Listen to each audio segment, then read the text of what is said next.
just so happy to be in Colorado Springs and quite content. I was resigned to spend the rest of my Air Force career, behind a desk over at the Chillow building.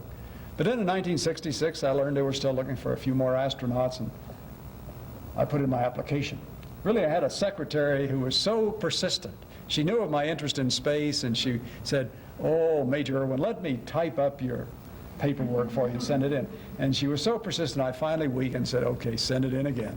She did, and that was the year that I was selected. So in 1966, I became an astronaut, and we had to move from Colorado Springs down to Houston. And that's where we lived for 5 years as we were preparing for the flight. That became our home, our base of operations, because really the astronauts don't spend too much time there. We didn't spend much time there because we were traveling all over the country, visiting the contractors who would be building the various parts of our spacecraft. And then we had to learn geology of the Earth so we could relate to what we'd find on the moon. And for that, we traveled all over the world. We traveled from Iceland to Mexico, Alaska to Hawaii.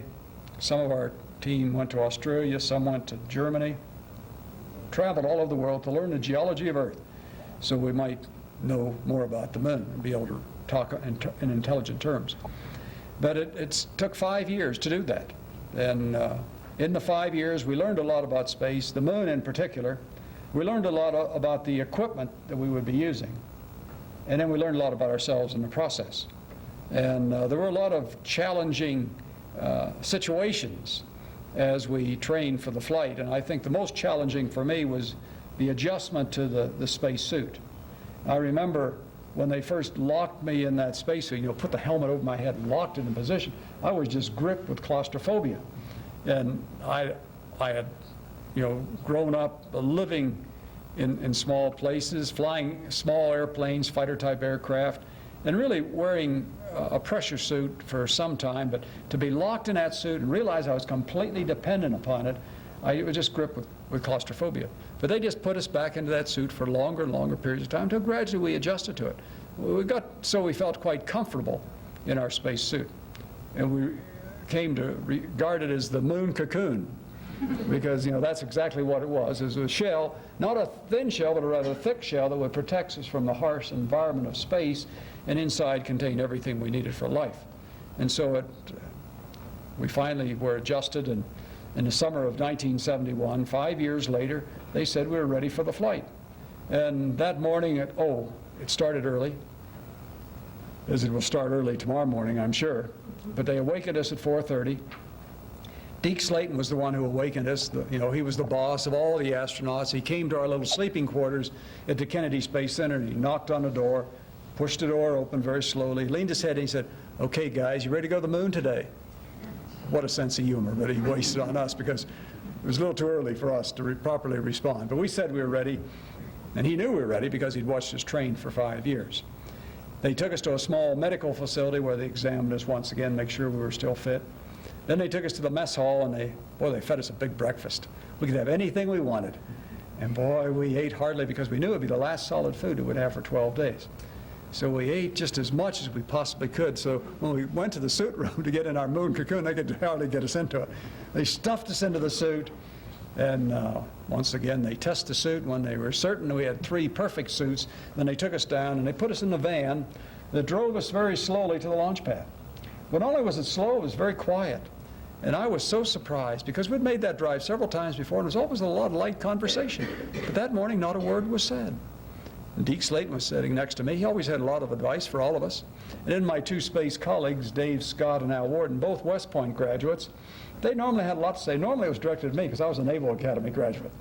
But that morning they didn't say anything either.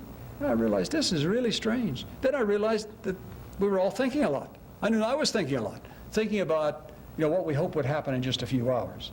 But not only thinking of the future, but my thoughts drifted to the past, because I realized, just almost exactly 10 years before that, I've been involved in a very serious aircraft accident out at Edwards Air Force Base, where my body was so broken up that doctors said I would probably never be able to fly again. And here, 10 years later, boy, my prayers were answered, because not only was I restored to flight status, but selected as an astronaut, now considered qualified to go to the moon.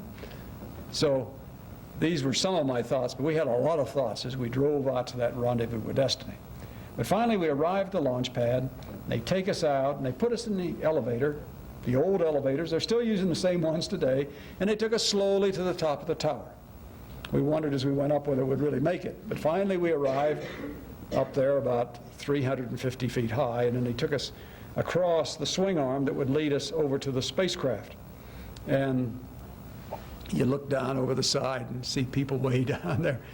And it's almost like a gangplank as they lead you over, to the spacecraft. And then into the white room, that enclosure surrounds, in our case, the command module. And then they put us in very carefully.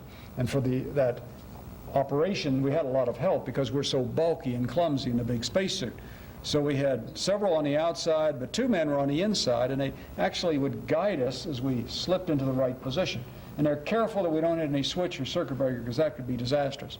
But when they get us into the right position, they attach all the hardware to our spacesuit, the oxygen, the electrical, then the seat belt with the shoulder harness. They pull it down very tightly because they want us absolutely anchored to the couch for the accelerations of liftoff. And once our 2 helpers had the 3 of us tied down very tightly, they patted us on the shoulder, and then they quickly hopped out. It was almost like they were afraid they might get caught in there. And then they closed the door and it went clang like a dungeon door. We realized that moment these fellows were no longer fooling around. This was no longer another practice or dry run. This was it. They were closing the door for the last time. And it was too late now to knock on the door and say, fellows, I changed my mind. I'd like to get out. But of course, we'd never change our mind because we'd trained for almost a lifetime to get ready for this, and we're very eager to begin our journey. But unfortunately, we must wait for several hours, so the door closes and the anticipation continues to build. And we're very busy on the inside. But sometimes we're not busy and we kind of drift off to sleep as the hours go by. The hours are going by slowly, but the last minutes went so fast. Before I knew it, I heard the word ignition. And then I sensed and felt and heard all that tremendous power being released underneath the rocket. 7.5 million pounds of thrust. Feeling myself lifted off the earth. And it was a glorious moment. It was almost the happiest moment of my life to realize after all of these years of education, training, preparation, at last it's my turn. To leave the earth, to go into space, to go to the moon, a place that I dreamed about visiting when I was just a little boy. And so on the morning of July 26 of 1971, over 17 years ago, Apollo 15 went into space. Well, it was a great journey. Great mission to be on because, as you probably recall, it was the first one to take an automobile to the moon. The only mission to explore the mountains of the moon. And that almost seemed providential to go to the mountains of the moon because I loved climbing mountains. I'd climbed a lot of mountains with my mother and father and my brother, and I just loved the mountains. The beauty of the mountains and traveling in them, hiking, climbing. And here I'm going to explore the mountains of the moon. And we were the first ones to spend 3 days on the surface of the moon. So it's a special joy for me to be able to, for all of us to go together, to relive that adventure. That together we'll go to the moon, you can see what I saw.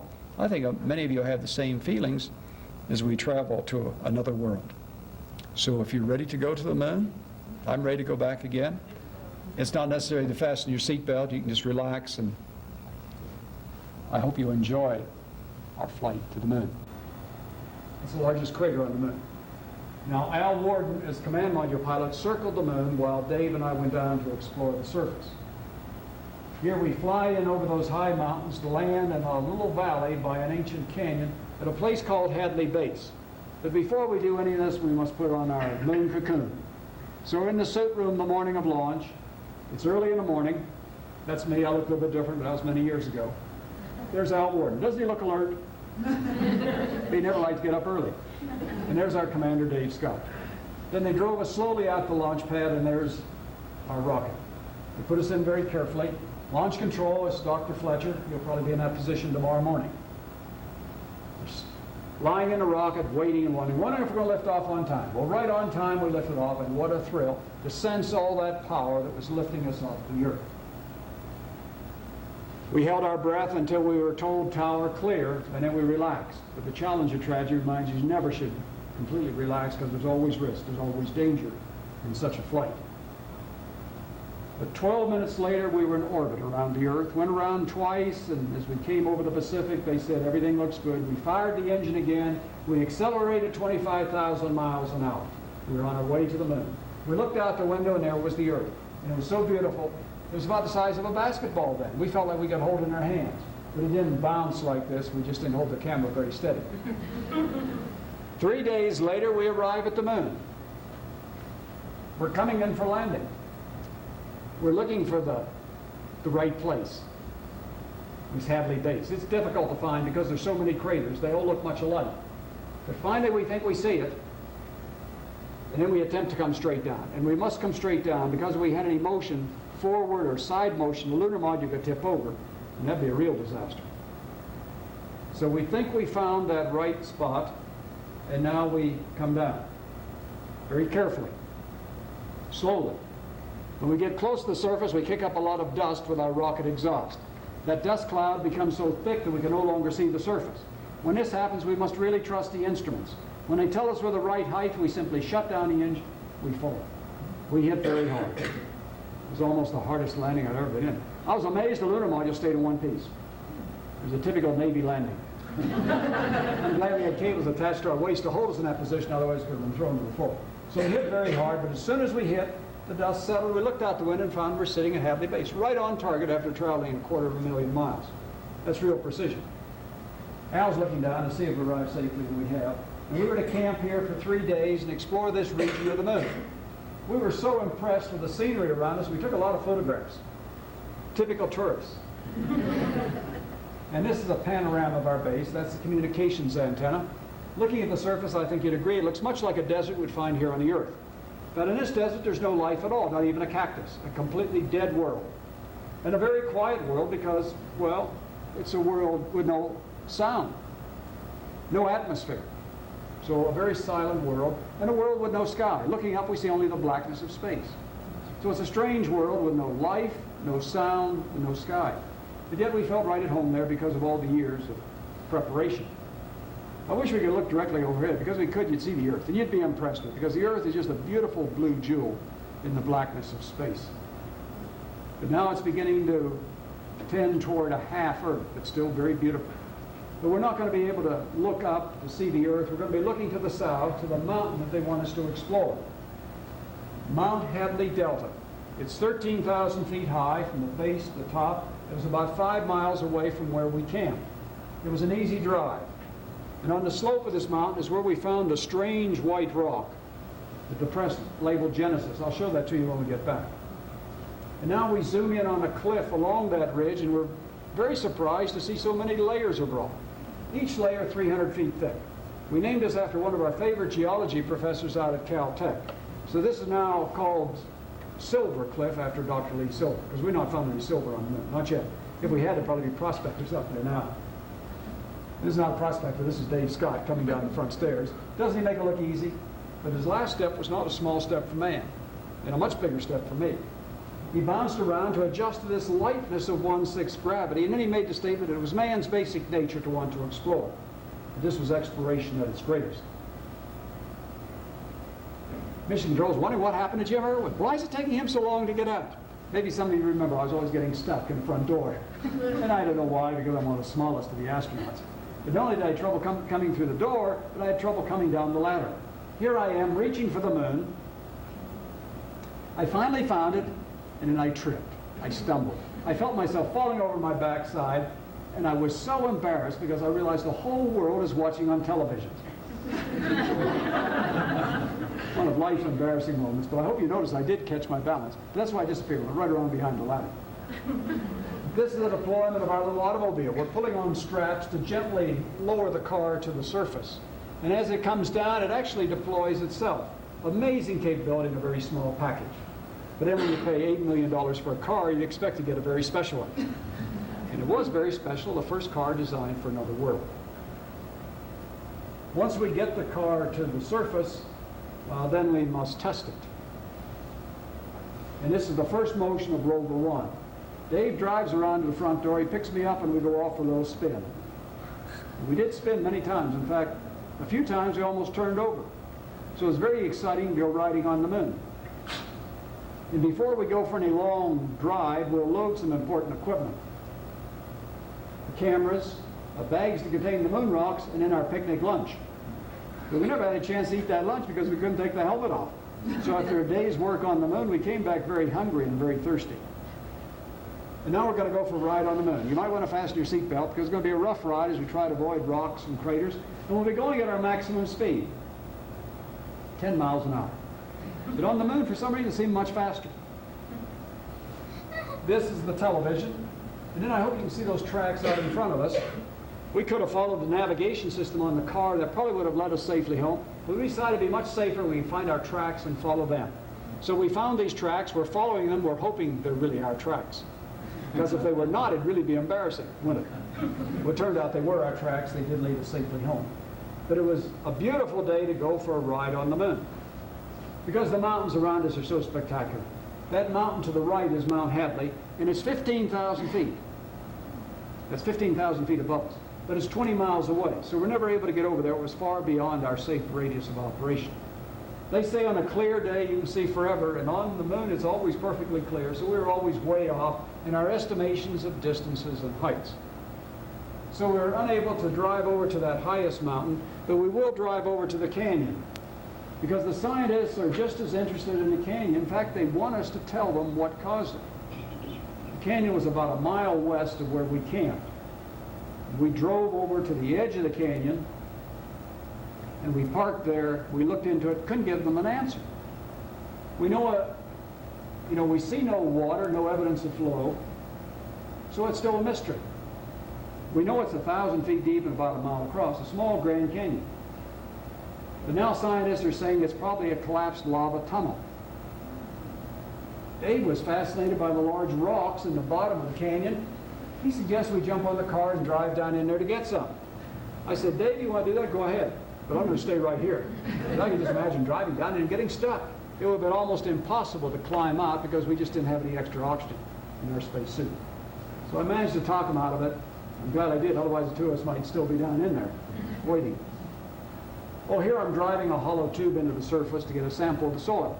The tubes went in so easily I could have pushed them in by hand, but it looked a little more professional to use the hammer. And the operation went very well until I hit my thumb.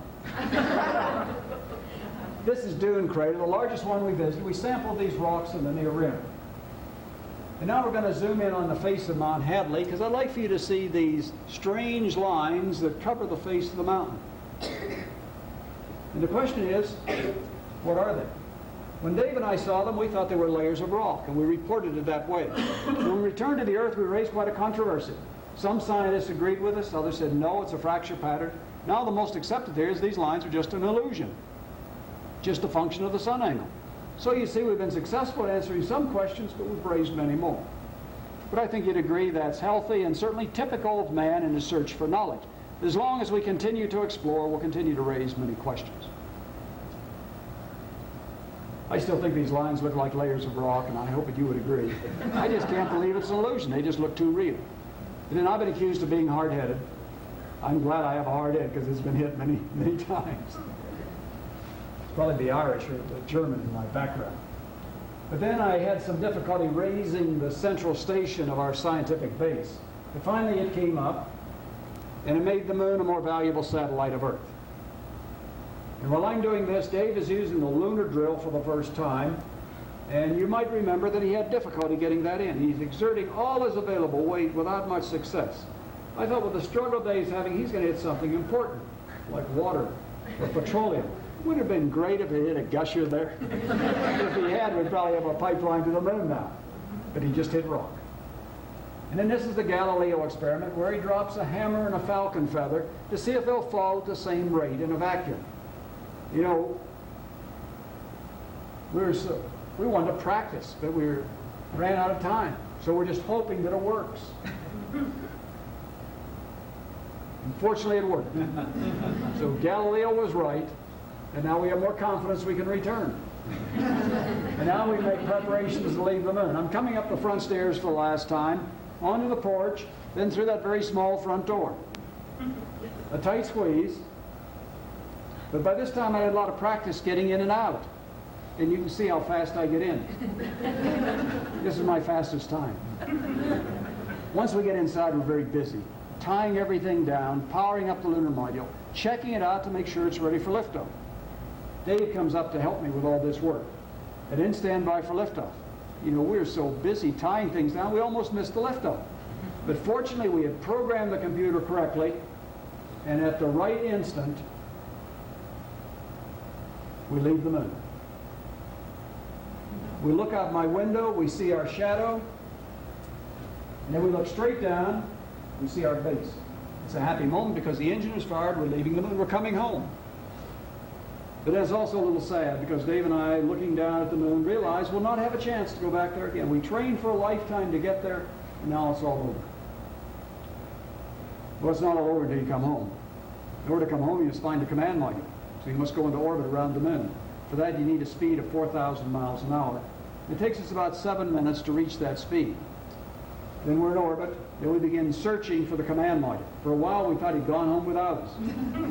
But finally, we found him. We transferred into it. That became our new home in space. And from there, we can look down at the surface of the moon, and we can see the spot where we lived for 3 days. We can see that spot because we disturbed the fine soil of the moon with our rocket exhaust. And scientists say there'll be light such as that, well, for 1,000,000 years, so we clearly left our mark on the moon.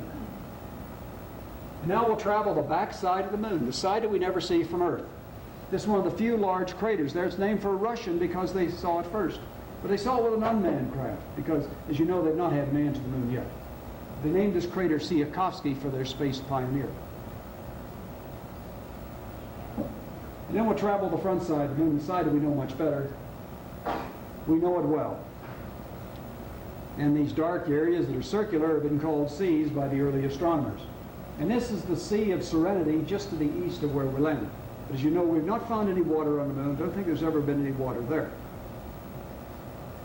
Now we're approaching the western edge of the moon, and we'll see another crater. And this crater looks very recent because it's so sharp. It's the crater Aristarchus. But scientists say it's also very, very old. But now we look out into space looking for the Earth, but we find we no longer recognize the Earth because the Earth is no longer full or even half, but now it's only a thin crescent. And the crescent that we see is not blue. It's almost white. And so we wonder, above the moon, is that the Earth? Is that crescent Earth? It looks so much like the moon, we wondered. But they assured us we were on the right course, and so we continued home. The crescent Earth.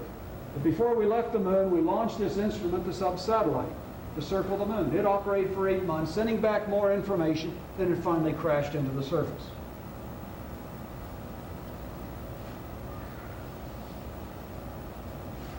We say goodbye to our moon. We now regard it as ours because we camped there for 3 days. We left our flag. Seems like part of us is still there. And then on the return home, it was necessary to step outside the spacecraft to get the film. This is man's first deep space, EVA. We're 200,000 miles from Earth. We're traveling 10,000 miles an hour, and no sensation of motion, just floating in space. And the Earth is pulling us home. And we can feel that tremendous pull of gravity as we plunge into the atmosphere. Looking out my window, we'll see the brilliance of that fireball that trails behind it, caused by that tremendous heat of 5,000 degrees Fahrenheit. We can see the Pacific, a few clouds, as we do a roll maneuver to ensure our capture. But all this time, we're nice and cool. We were cool until the parachutes came out. And then we got a little heated because we got excited. We saw very quickly that one of the parachutes had failed. And we realized we're falling very fast, perhaps too fast, and we're wondering, will the spacecraft survive the impact? Will we survive the impact? There's a lot to think about. There's a lot to be accomplished before we hit the water. So we're coming in on 2 chutes and a prayer. We are anticipating a hard impact.